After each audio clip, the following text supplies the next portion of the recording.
이 씨발.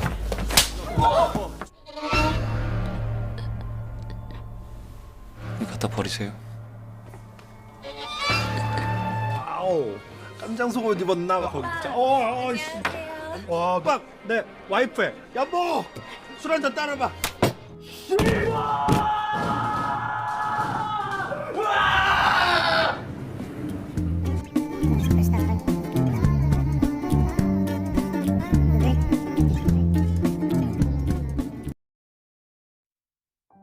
Film ini dimulai dengan seorang perempuan yang bernama Yeon Mi Sun yang sedang melayani pelanggannya di sebuah toko bunga. Mereka berdua sudah sangat akrab hingga tidak ada batasan antara penjual dan pembeli. Mereka berdua langsung terdiam ketika adik Mi Sun yang bernama Lee Do Kyung datang. Ia marah pada Mi Sun karena tidak merespon panggilan sebelumnya. Lalu setelah itu Do Kyung meminta agar Mi Sun segera bersiap untuk bekerja nanti malam. 부럽냐? 나와라. 늦었다. Singkat cerita, mereka berdua telah tiba. Di sini Mi Sun bekerja sebagai wanita penghibur di tempat karaoke. Sementara itu, Do Kyung bekerja sebagai supir. Do Kyung juga melayani beberapa orang di tempat karaoke ini untuk antar jemput menggunakan mobil BMW-nya. Mi Sun masuk ke sebuah ruangan untuk berganti pakaian. Di sini banyak perempuan yang terpaksa hingga sukarela untuk bekerja di tempat hiburan ini. Alasan mereka hanya satu, yaitu sangat membutuhkan uang. 셀프신 오늘도 출근했네. Mi Sun dihampiri oleh temannya. Di sini ia memberi selamat pada Mi Sun karena sebentar lagi Mi Sun akan berhenti dari tempat hiburan ini. Ya, karena mereka telah mendengar bahwa Mi Sun telah menabung untuk membeli villa seharga 700 juta won. Lalu Mi Sun tersenyum dan mengatakan bahwa alasan yang paling kuat untuk berhenti dari tempat ini adalah dia ingin hidup seperti orang yang normal. 감사합니다. 되게 못생겼다? 네가 더.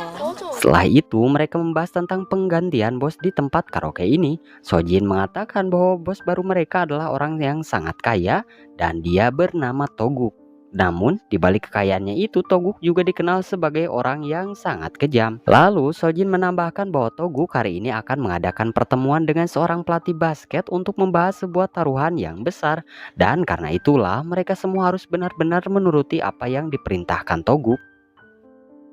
Singkatnya, mereka semua bersiap untuk menyambut bos Toguk. Di sini mereka semua langsung dimaki oleh Toguk yang baru saja datang hanya karena sebuah pot bunga. 시들시들하잖아. 관리 제대로 못할 거면 치워요. 지금요? 네네. Lalu setelah itu pembahasan pun dimulai. Di sini Toguk menginginkan tim basket yang dibawa pelatih ini membuat seri hasil dari pertandingan nanti. Toguk melakukan ini karena dia bertaruh uang yang cukup banyak untuk pertandingan nanti. Lantas untuk imbalannya, Toguk akan memberikan uang dan emas untuk si pelatih ini. Mi Sun yang melihat Toguk begitu angkuh dan dingin menilai bahwa orang ini tidak akan gampang ditipu ataupun diperas. Hingga pada akhirnya Mi Sun mengantar si pelatih yang sudah mabuk berat. 내가 네 인생 구해줄게. 네 편이야. 웃기죠? Setelah si pelatih pergi dengan supir pribadinya, di sini Mi Sun menasehati Han agar bersiap untuk menerima segala resiko yang sebelumnya telah ia sanggupi. Mi Sun tahu bahwa Han adalah bintang di tim basketnya, namun Han malah dipaksa untuk gagal nanti di pertandingannya. Singkat cerita, Do Kyung di dalam mobil sedang memainkan ponselnya untuk berjudi. Namun tiba-tiba Sojin masuk dalam kondisi mabuk dan meminta Do Kyung untuk mengantarnya pulang. Tentu saja Do Kyung enggan. Namun di sini Sojin meracau dan mengatakan jika Do Kyung mau mengantarnya pulang, maka dirinya akan memberitahukan sebuah rahasia. Yang mana rahasia itu adalah ia mendengar langsung percakapan bos Toguk dengan pelatih basket yang akan membuat pertandingan nanti menjadi gagal. Itu artinya Do Kyung bisa bertaruh dan menang di pertandingan nanti. 패. 그 감독팀한테 걸라고. 너 같이 있었으니까 언니한테 물어보던가. Ponsel Do Kyung menerima sebuah notif berita yang mana isi berita mengatakan bahwa Choi Sung Bom yang menjual villa dan sewa rumah sebenarnya adalah penipu. Hari ini ia dikabarkan telah bundir karena didesak oleh beberapa orang yang meminta pertanggungjawaban. Choi Sung Bom adalah orang yang telah menjual villa pada Mi Sun. Itu artinya Mi Sun adalah salah satu orang yang juga tertipu oleh Choi Sung Bom. Di dalam ruang ganti, Mi Sun yang menerima kabar ini sangat putus asa. Terlihat jelas beberapa orang yang sama tertipu oleh Choi Sung Bom menangis histeris. 언니 이번 주에 이사 아니야? 이거 봐봐, 이거 맞지? 최 실장 이 새끼 지금 어디 있는지 아는 사람 있어? Tidak ada toleransi untuk penipu. Mereka berdua datang ke rumah duka Choi Sung-bom. Dokyung merampas uang duka itu dan tentu saja kerabat Choi Sung-bom menghalanginya. Misun dan Dokyung ingin uang yang diambil oleh Sung-bom dikembalikan meskipun saat ini Choi telah meninggal. 나가.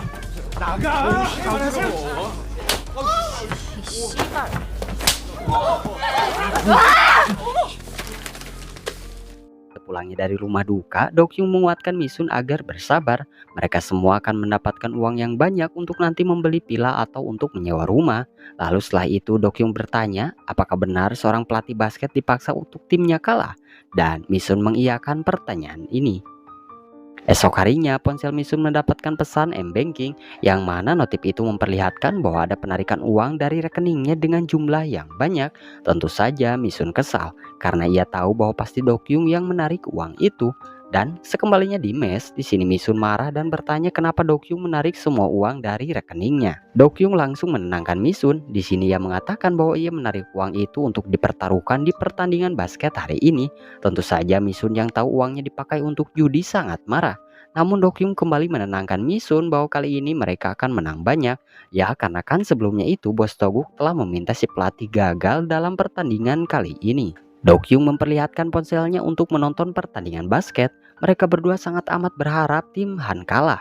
Ya karena Dokyung telah mempertaruhkan semua uang Misun dan juga uangnya. 자, 제가 갑자기 교체 타이밍이 좀 늦었기 때문에 자, 이한욱이 주고 움직이고요. 이어받은 이한욱. 미쳤다! 야 미쳤다! 뭐야? Namun naas sekali meskipun tim Han kalah, Dokyung tidak dapat uang hasil taruhannya. Dokyung melihat ponselnya dan naasnya situs yang dipakai untuk berjudi ini adalah situs yang ilegal alias situs yang scam. Nah kan, itulah ruginya berjudi guys. Makanya buat kalian nih berhenti ya untuk berjudi dan sayangi uang kalian. Akibat itu pun Dokyung minta bantuan pada seorang germo bernama Sokgu untuk menghasilkan uang lebih cepat.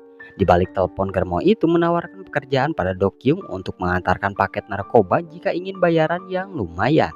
Misun juga sama bekerja lebih keras lagi. Sang germo menawarkan Misun untuk menemani minum-minum seorang tamu VIP yang merupakan seorang dewan. Sang germo bertingkah seenaknya. Dia menukarkan gelang sip kerja milik Misun. Gelang ini memiliki arti merah siap bekerja lembur dan biru tidak menerima lemburan. Sementara itu Cheng Yuan seorang gigolo kali ini sedang menemani istri Bos Toguk. Istri Bos Toguk datang ke tempat ini untuk mencari hiburan dengan para gigolo. Namun kali ini istri Bos Toguk meminta agar Cheng Yuan nanti menemuinya di luar tempat karaoke ini. Ya tentu saja Yuan bertanya apa alasannya. Lalu istri Bos mengatakan bahwa perusahaan suaminya sedang mengalami investigasi pajak. Sampai-sampai suaminya itu menggelapkan uang jutaan won dan menyimpan uang itu di tempat tersembunyi di provinsi Gyeonggi. 야, 이 제비 새끼야. 너는 시간이 얼마짜리고 쌓은 적이 얼만데. 개새끼야.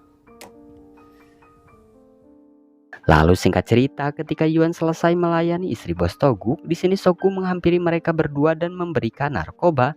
Lalu setelahnya Cheng Yuan meminta bantuan pada Sokgu untuk mengambil uang hasil penggelapan Bos Toguk yang disimpan di provinsi Gyeonggi. Yuan mengatakan bahwa sebelumnya ia mendapat informasi ini dari istri Bos Toguk langsung, dan jika Sokgu berhasil mendapatkan uang itu, maka Yuan akan memberikan 60% uang itu.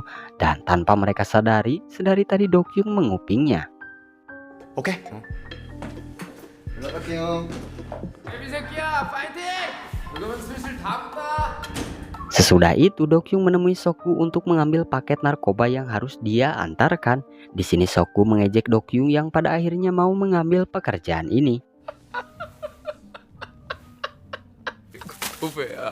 이번 미션 잘해서. 조심히 가. Di tempat yang berbeda, Misun sedang melayani dewan ini. Dia dibawa keluar untuk diajak minum-minum. Meskipun Misun muak dengan orang ini, dan ya mau tidak mau demi uang ia rela melakukannya. Sementara itu sebelum mengantarkan paket narkobanya, Dokyung menghampiri Yuan yang membutuhkan driver untuk mengantarkan istri Bos Toguk yang sedang mabuk. Ketika dalam perjalanan, Dokyung menguping percakapan mereka. Di tengah perjalanan tiba-tiba istri Bos Toguk mau muntah, yang mana pada akhirnya Dokyung menepikan mobilnya. Dan ketika keluar di sini Dokyung langsung mengambil ponsel milik Yuan Di sini ia melihat pesan Sokgu yang memintanya segera mengirimkan lokasi tepat uang itu, dan setelahnya ia membaca bahwa hari ini Misun akan direkam untuk film porno bersama sang dewan, yang mana pada akhirnya Dokyung pun segera pergi.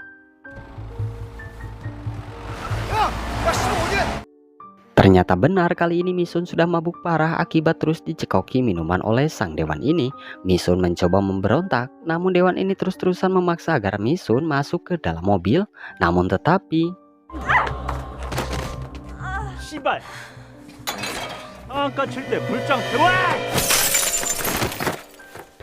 setelah itu Misun tersadar dengan inpusan yang terpasang. Di sini Dokyung langsung menghampiri Misun dan mengatakan dia berniat untuk mencuri uang milik Bos Toguk, ya karena dia mendengar bahwa uang hasil penggelapan perusahaan Bos Toguk disimpan di sebuah tempat di provinsi Gyeonggi. Tentu saja Misun mencoba mengingatkan Dokyung untuk jangan gegabah, ya karena Toguk adalah orang yang kejam. Bahkan jika ada yang berani mengusiknya, Toguk bisa membuat orang itu mati seketika. Namun di sini Dokyung bersikeras untuk mencuri uang itu, ya karena dengan mencuri uang itu mereka bisa hidup layak dan sekaligus melunasi semua hutang Misun. Setelah mendengar itu, pada akhirnya Misun berubah pikiran. Ia berniat untuk ikut mencuri, namun dengan syarat mereka harus berhati-hati. Dan pada akhirnya mereka menyusun rencana. Misun berkata bahwa dia akan menyelidiki lebih lanjut tentang Bos Toguk. Hari eksekusi rencana telah tiba. Mereka berdua membuntuti Bos Toguk yang pergi ke sebuah tempat tari erotis. Di sini Misun mengingatkan bahwa mereka harus hati-hati juga pada pengawal pribadi Bos Toguk, ya karena siapapun yang diurus oleh orang itu, maka takdirnya ada dua, antara mati seketika atau menjadi gila. Setelah itu Misun menyamar menggunakan topeng. Di sini ia menghampiri Bos Toguk yang sedang membahas bisnis dengan rekannya.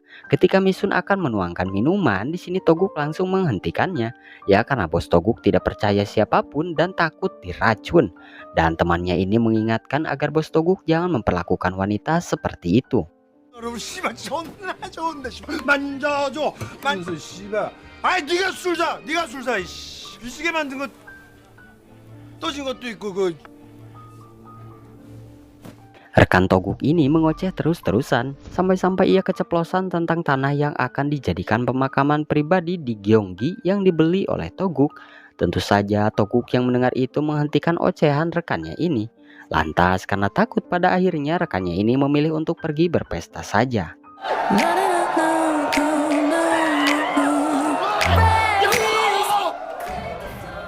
Setelah itu Misun diminta membuka topengnya. Namun di sini Misun beralasan bahwa minum sambil memakai topeng memiliki sensasi yang luar biasa. Namun Toguk tetap memaksa. Dan pada akhirnya Misun mengatakan jika Toguk mau melihatnya tanpa topeng, maka bertarunglah dengan cara minum paling banyak. Jika Misun kalah, maka ia akan membuka topengnya.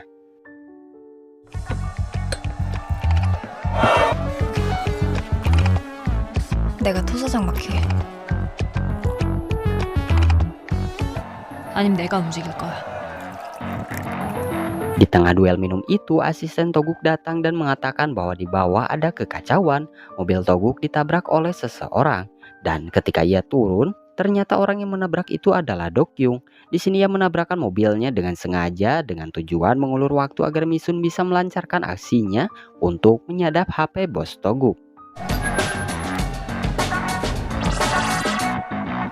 Kembali pada Dokyung, di sini ia membuat kesal Bos Toguk. Bahkan ketika Bos Toguk pergi untuk kembali ke atas, di sini Dokyung memakinya. 아, 씨발. 성격 봐라 저거. 나야 좋지 뭐.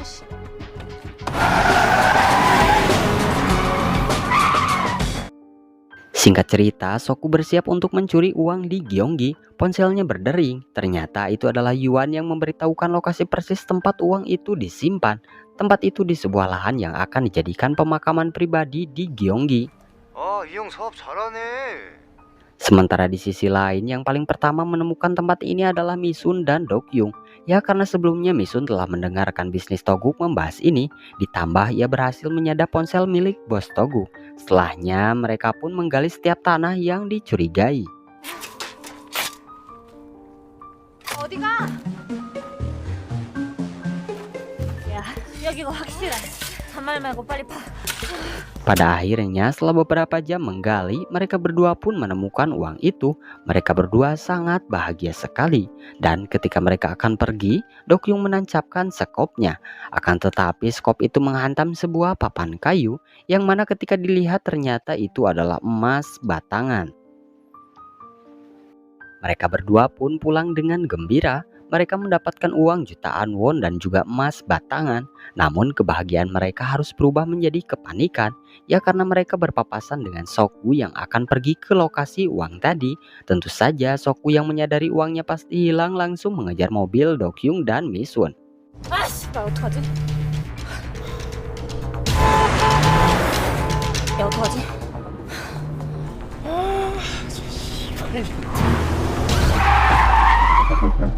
Ketika mobil mereka dipalang, Misun langsung melarikan diri dengan membawa uang itu. Tentu saja Sokgu langsung mengejarnya.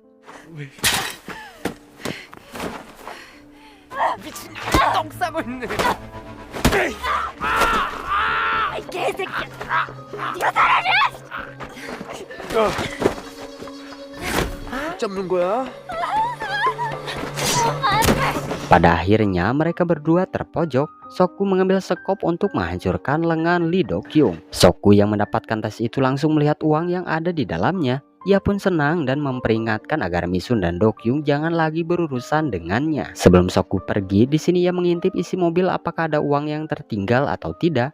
Tentu saja Misun dan Dokyung takut emas itu ditemukan. Namun Sokgu tidak melihat apapun lagi dan ia sangat senang bisa mendapatkan uang jutaan won.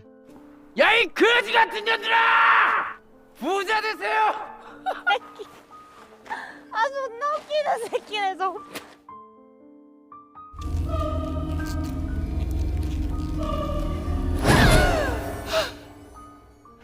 Scene pun berpindah pada seorang perempuan yang sedang sakau bernama Choi Gayong. Dia ditemui oleh Misun dan Dokyung. Ya, Choi Gayong ini adalah ibu mereka berdua. Di sini Misun minta bantuan untuk menyelundupkan sebuah tas dan mengantar mereka untuk pergi ke Jepang tanpa pemeriksaan. Tentu saja Gayong yang mendengar itu sadar bahwa ada masalah besar yang sedang terjadi dengan mereka berdua. Misun meminta bantuan pada ibunya ini karena dulu sang ibu memiliki hubungan dengan Dewan Imigrasi Jepang. Setelah itu, sang ibu memperlihatkan sebuah video ketika Gayong dan Dewan itu tidur bersama sambil menikmati narkoba. Ibunya mengatakan bahwa video ini adalah senjatanya selama ini agar bisa terus-menerus memeras Dewan Imigrasi itu. Gayong langsung memberikan sebuah alamat tempat untuk membuat paspor. Gayong mengatakan jika anaknya pergi dari Korea, maka dirinya juga harus ikut pergi. 우리 딸들 갈 때 나도 가야겠다. Setelah itu, ketika di rooftop, Dokyung mengatakan agar ibu mereka jangan dibawa saja. Namun Misun menolak usulannya. Ya, karena bagaimanapun Gayong adalah ibu mereka. Meskipun Misun adalah anak angkat, dia sangat menyayangi Gayong. Dokyung yang mendengar itu sangat muak. Ya, meskipun dia bukan anak angkat, tapi dari dulu dia selalu diperlakukan buruk oleh Gayong. Lalu pada esok harinya, di sini Toguk sudah tahu uang dan emasnya sudah dicuri. Di sini ia sadar bahwa bocornya lokasi itu salah dari istrinya. Toguk sudah menyiksa istrinya ini untuk menggali informasi pada siapa istrinya ini membocorkan rahasia. Sementara itu di sisi lain, Dewan Imigrasi mendapatkan pesan teror dari Misun yang mengirimkan video ketika Dewan Imigrasi tidur dengan Gayong sambil menggunakan narkoba. Misun meminta agar mereka bertemu di alamat yang dikirimkan. Kembali pada Misun, di sini ia meminta agar Dokyung bersiap untuk pergi membuat paspor dan dirinya akan menemui Dewan Imigrasi. Dan ketika mereka pergi, Gayong yang pura-pura tidur membuka matanya dan sedari tadi ia menguping pembicaraan kedua anaknya itu. Singkat cerita, Dokyung telah sampai di tempat pembuatan paspor ilegal. Pria ini berkata berapa orang yang ingin dibuatkan paspor. Dokyung langsung menuliskan list namanya, entah ia memasukkan nama Gayong atau tidak. Dan sementara itu Misun telah bertemu dengan Dewan Imigrasi. Di sini Misun mengancam akan menyebarkan video ini ke publik jika sang dewan tidak mau menyelundupkan mereka ke Jepang tanpa pemeriksaan. Dan ya, mau tidak mau Dewan Imigrasi ini setuju. 퍼지는 거 순식간이에요. Sementara di tempat karaoke, kini pengawal pribadi Toguk datang dan menghajar beberapa orang yang sebelumnya terlibat dengan istri bos Toguk, yang mana pada akhirnya mereka semua menyebutkan nama Sokgu. Hingga pada akhirnya Sokgu di tempatnya berhasil ditemui oleh pengawal pribadi Toguk. Di sini ia dihajar habis-habisan hingga ketakutan. 너 같은 새끼는 오늘 죽어도 후상이야. Toguk bertanya kemana sebagian lagi yang telah dicuri. Tentu saja Sokgu mengatakan tidak tahu, ya karena hanya uang itulah yang ia ambil dari Gyeonggi. Ia menambahkan bahwa dia tidak tahu apa-apa. Namun setelahnya, 제비 새끼들이 내 와이프랑 붙어먹은 건 너무한다 쳐도 그 제비 새끼 혀를 잘라버렸다고. 이렇게까지 하실 필요 없잖아요. lalu setelah itu Sokgu diancam lagi untuk mengatakan jujur di mana sebagian lagi yang telah diambil. Tentu saja Sokgu mengatakan tidak tahu, dan ketika uratnya akan dipotong lagi, ia langsung menyebut nama Misun dan Dokyung. Sokgu mengatakan ia mendapatkan uang itu dari mereka berdua, dan Sokgu mengatakan akan menjadi anjing yang patuh untuk mencari Misun dan Dokyung. Akan tetapi ketika Misun dan Dokyung pulang, di sini mereka mendapati bahwa mobil dan emasnya telah hilang diambil oleh Gayong. Dokyung pun yang kaget berkata bahwa seharusnya mereka tidak melibatkan Gayong, ya meskipun Gayong seorang ibu. Di sisi lain, Gayong sekarang sudah bergaya untuk pergi ke tempat hiburan. Dia pergi untuk mencari hiburan, dan ponselnya tiba-tiba berdering. Dan ternyata itu adalah Dokyung yang menanyakan kemana Gayong membawa emasnya pergi. Namun Gayong malah mengejek Misun dan Dokyung. 죽이러 가줄게, 씨발아.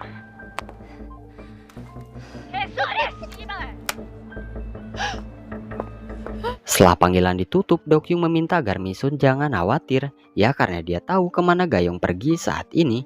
Gayong pasti pergi ke tempat hiburan untuk menghamburkan emas batangan itu.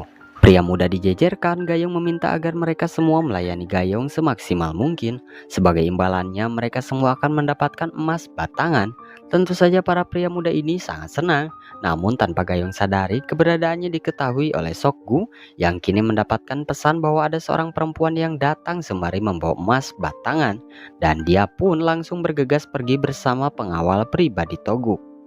Singkat cerita, Misun dan Dokyung telah tiba di tempat hiburan yang dituju oleh Gayong. Mereka membuka bagasi mobil dengan kunci cadangan, namun emas di dalamnya sudah tidak ada.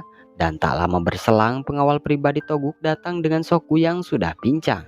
Dan di dalam ruangan, kini Gayong sedang dihibur oleh para pria muda. Di sini ia sangat menikmati hiburan ini, namun situasi menjadi mencekam setelah pengawal pribadi Toguk masuk. Dan semua orang yang mengenalnya langsung berhamburan pergi. Gayong dihampiri. Di sini si pengawal menanyakan di mana semua emas yang telah diambil. Namun Gayong menolak untuk mengatakan pada seorang pengawal saja. Ya, Gayong meminta agar dipertemukan dengan si pemilik emasnya. Dan tiba-tiba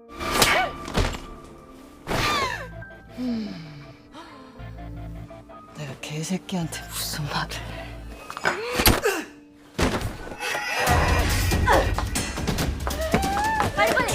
setelah itu Gayong marah pada Dokyung yang malah menyelamatkannya. Ia berkata bahwa sekarang dirinya tidak peduli lagi dengan nasib anak-anaknya. Maka dari itu pergi saja, jangan pikirkan dirinya. Gayong mengisyaratkan bahwa emasnya telah ia simpan di tempat yang aman. Dan Dokyung yang mendengar ibunya ini sakit hati dan ia memutuskan untuk langsung pergi. Ketika di luar, Dokyung dihampiri oleh Sokgu. Di sini Sokgu mengajar Dokyung dan bertanya di mana emas yang telah mereka ambil. Tentu saja Dokyung yang suasana hatinya sedang kacau langsung menghajarnya. Setelah itu Misun bertanya di mana Gayong. Namun di sini Dokyung berkata jangan pedulikan lagi ibunya. Lebih baik kita ambil saja emasnya. Ya karena Dokyung tahu di mana emas itu berada. Tentu saja Misun yang mau Gayong selamat marah pada Dokyung. Namun Dokyung memilih untuk tidak peduli. 우리 같이 엄마 데리고 가야지. 넌 네가 알아서 해 그럼. Tak berselang lama, Misun melihat pengawal pribadi Toguk menghajar Gayong dan membawanya pergi. Pada akhirnya Misun memilih untuk mengikutinya. Sementara itu sekarang Dokyung pergi ke loker umum di stasiun tempat ibunya menyimpan emas. Sementara itu sekarang Gayong telah disiksa untuk mengatakan di mana lokasi emas itu berada. Namun Gayong tidak mau mengatakannya. Misun yang melihat itu tidak tega melihat ibunya disiksa. Gayong yang menyadari ada Misun di sini langsung berkata lokasi emas itu berada. Gayong melakukannya agar Misun pergi dan selamat. Gayong menarik pengawal pribadi ikut masuk ke lumpur hisap yang bercampur aspal ini. Di sini Gayong berusaha membawa orang ini mati bersamanya. Pengawal pribadi minta bantuan pada Toguk, namun Toguk enggan untuk membantunya. Misun yang masih ada di sana harus menyaksikan ibunya meninggal. Scene berpindah di loker umum. Di sini orang-orang suruhan Toguk tidak menemukan emas itu, ya karena emasnya telah berhasil Dokyung ambil sebelumnya. Singkat cerita, Dokyung memperlihatkan emas itu pada Misun. Di sini ia berkata bahwa ia berhasil membuka loker tempat Gayong menyimpan emas, namun Misun tidak berkata apa-apa. Tentu saja Dokyung yang heran langsung menghampiri Misun dan bertanya ada apa. Misun yang tidak kuat menahan rasa sedihnya mengatakan bahwa Gayong telah meninggal, dan Dokyung yang mendengar itu tidak peduli dan malah mengajak agar mereka berdua segera pergi. Tentu saja Misun yang mendengarnya kesal karena Dokyung malah memperdulikan emasnya. Di dalam mobil, kini Dokyung ternyata sedih mendengar ibunya telah meninggal. Meskipun banyak kenangan pahit, ia tetap sayang pada ibunya itu. Singkat cerita, Misun yang sekarang ada di rooftop tempat karaoke dihampiri oleh rekannya. Di sini ia menguatkan Misun agar tetap kuat. Tak lama berselang, Dokyung datang. Di sini ia mengatakan bahwa paspor untuk pergi ke Jepang telah jadi. Ternyata Dokyung membuat 3 paspor. Itu artinya meskipun Gayong ia benci, tapi ia tetap ingin mengajak ibunya pergi ke Jepang. Misun membakar paspor itu. Di sini ia menyusun rencana untuk membalas dendam atas kematian ibu mereka. Jika mereka kabur, maka orang seperti Toguk akan memakan korban lagi. Maka dari itu mereka harus membunuhnya. Rencana dimulai. Di sini Misun dan Dokyung menghampiri Sokgu untuk menanyakan informasi lebih lanjut tentang bos Toguk. Karena diancam, pada akhirnya Sokgu membocorkan rahasia bahwa Toguk akan bertaruh untuk tim basket agar hasilnya seri. Tentu saja setelah mendengar itu, Misun berniat untuk membuat Toguk hancur perlahan. Ia mengumpulkan rekan-rekannya di tempat karaoke untuk menyebarkan sebuah informasi, yang mana bos Toguk akan bertaruh 6 poin agar tim basket Han seri dalam pertandingan esok hari. Misun meminta bantuan agar rekan-rekannya menyebarkan informasi ini ke para tamu VIP agar bertaruh kemenangan tim basket Han. Pada esok harinya sebelum pertandingan dimulai, Misun menghampiri Han agar bertanding sesuai keinginannya. Karena Misun tahu bahwa Han adalah atlet basket yang benar-benar jago dalam melempar bola. Misun mengatakan bahwa Han harus memperlihatkan kemampuannya di pertandingan nanti. Ketika pertandingan dimulai, semua orang tegang. Han yang saat itu mulai masuk lapangan sangat bimbang apakah harus menuruti kata hatinya atau harus ada di bawah perintah bos Toguk. Dan pada akhirnya Han membuat keputusan agar ia memenangkan pertandingan ini. 자유투 성공률이 낮은 이한욱입니다. 이 자유투를 성공시키면 동점. 외곽을 그려주면서 자 오늘 경기는 승리로 에이스의 부활 슈퍼 에이스. Toguk yang mengalami kerugian yang sangat besar sangat marah, ya karena saat ini hasilnya kemenangan untuk tim Han. Dan ia tahu bahwa para tamu VIP memenangkan banyak atas pertandingan ini. Di sini Toguk sadar bahwa ada informasi yang bocor, dan ia pun langsung mengumpulkan para gadis. Lalu di sini ia bertanya siapa yang telah menyuruh mereka menyebarkan informasi ini. Misun yang saat ini sedang bahagia, kini ponselnya berdering. Ternyata si penelpon adalah Toguk yang mengancam Misun dan Dokyung. Jika mereka tidak mau menemui Toguk sambil membawa emas, maka gadis-gadis di tempat ini akan mati. Toguk tahu bahwa emas itu sekarang ada di tangan Misun. Singkat cerita, Misun dan Dokyung telah tiba. Di sini Misun turun dan meminta agar Toguk melepaskan dulu gadis-gadis yang ia siksa. Misun mengancam jika tidak dibebaskan, maka semua emas akan dilemparkan ke lumpur hisap ini. Tentu saja Toguk yang cemas emasnya hilang meminta agar para gadis dibebaskan. Dokyung yang sekarang sudah mendapat info bahwa para gadis telah bebas, langsung memberikan kode pada Misun untuk melarikan diri.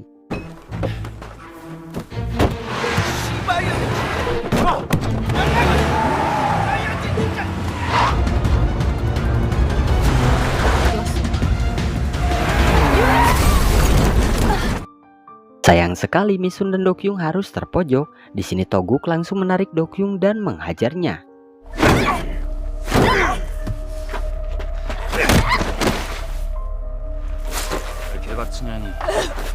Misun menyelamatkan Dokyung, namun ia harus terpental dan ikut dihajar oleh Toguk. Setelah itu Toguk membawa linggis dan berniat untuk membunuh Dokyung dulu. Namun Misun langsung melemparkan beberapa emas ke dalam lumpur dan itu membuat Toguk marah.